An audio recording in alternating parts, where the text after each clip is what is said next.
नमस्कार मित्रांनो, आपण दररोज घर स्वच्छ ठेवण्यासाठी झाडू मारतो. पण शास्त्रात आणि वास्तुशास्त्रात सांगितलं आहे की रात्री 6 ते 9 या वेळेत घरात झाडू मारणं टाळावं. पण असं का? हे फक्त अंधश्रद्धा आहे का की यामागे काही खरं कारण आहे? तर आजच्या या व्हिडिओमध्ये मी तुम्हाला सांगणार आहे धार्मिक कारण, शास्त्रीय कारण आणि प्रत्यक्ष आयुष्यात होणारे परिणाम. म्हणून व्हिडिओ शेवटपर्यंत नक्की पहा आणि वास्तुशास्त्र मराठी या चॅनलला सबस्क्राईब करा. शास्त्रानुसार संध्याकाळी 6 नंतर लक्ष्मी देवी घरात प्रवेश करते आणि झाडू ही दरिद्र दूर करणारी पण चुकीच्या वेळेला वापरली तर लक्ष्मी बाहेर घालवणारी मानली जाते. म्हणूनच लक्ष्मीचा वास असताना झाडू मारणं अशुभ मानलं जातं. याचा अर्थ घरातील धन, समृद्धी आणि स्थैर्य हळूहळू कमी होतच शकतं. संध्याकाळची वेळ ही दिवा लावण्याची, देवपूजेची आणि घरात सकारात्मक ऊर्जा वाढवण्याची असते. पण झाडू मारताना धूळ उडते, नकारात्मक कंपन तयार होतात, शांतता भंग पावते. यामुळे घरातली पॉझिटिव्ह एनर्जी कमी होते. विशेषतः 6 ते 9 या वेळेत घरात शांत वातावरण असणं फार महत्त्वाचं असतं. आता थोडं व्यावहारिक कारण पाहूया. पूर्वीच्या काळात विजेची सोय न होती. अंधार लवकर व्हायचा. रात्री झाडू मारताना सुई, पैसे, दागिने, लहान मौल्यवान वस्तू, कधीकधी अन्नधान्य हे न कळत बाहेर फेकलं जायचं. म्हणूनच रात्री झाडू मारणं आर्थिक नुकसानाचं कारण ठरू शकतं असं पूर्वीच्या काळी मानायचे. रात्रीचा वेळ हा कुटुंबासोबत बसण्याचा असतो, मन शांत करण्याचा, विश्रांती घेण्याचा असतो. पण या वेळेत सतत झाडू, आवाज, कामाची घाई करत राहिल्यामुळे घरात चिडचिड आणि मानसिक अस्वस्थता वाढते. हळूहळू घरात वाद, तणाव, नकारात्मक भावना वाढू शकतात. शास्त्रात झाडूला देवी लक्ष्मीचं प्रतीक मानलं आहे.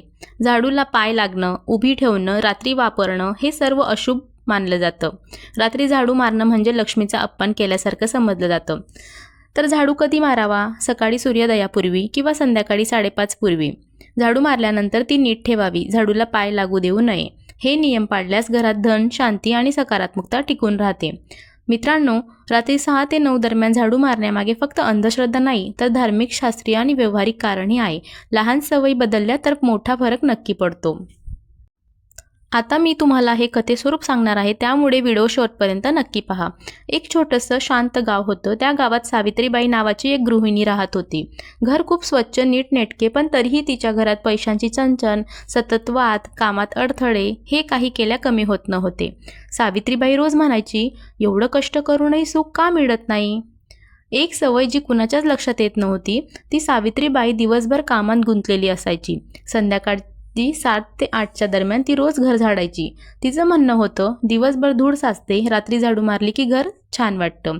पण एक गोष्ट तिला माहीत नव्हती. एकदा तिच्या घरात तिचे आजोबा आले. संध्याकाळी झाडू मारताना पाहून ते थांबले आणि म्हणाले, बाळा, संध्याकाळी झाडू मारू नकोस. सावित्रीबाई हसून म्हणाली, आजोबा, हे सगळं जुनं विचार आहेत.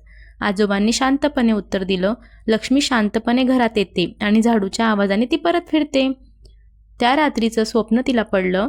सावित्रीबाईंनी एक विचित्र स्वप्न पाहिलं.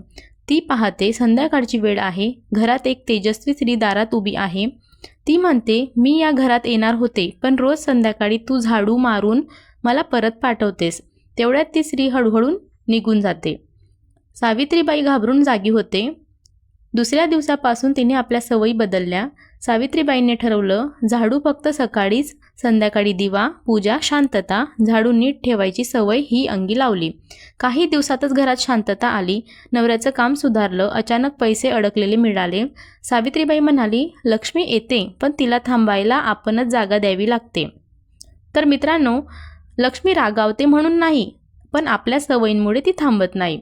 रात्री 6 ते 9च्या दरम्यान झाडू मारणं म्हणजे समृद्धीचं स्वागत, शांततेची जपणूक आणि घरात सकारात्मकतेचा वास कमी करणं होतं. लक्षात ठेवा, घर स्वच्छ ठेवा, पण स्वच्छतेपेक्षा शांती जास्त महत्त्वाची आहे. तर मित्रांनो, अशाच धार्मिक आणि वास्तुविषयक महत्त्वाच्या माहितीकरिता आमच्या चॅनलसोबत जोडलेले राहा. धन्यवाद. आणि हो, कुठल्या नवीन विषयावर माहिती हवी असेल तर कमेंट करून नक्की सांगा.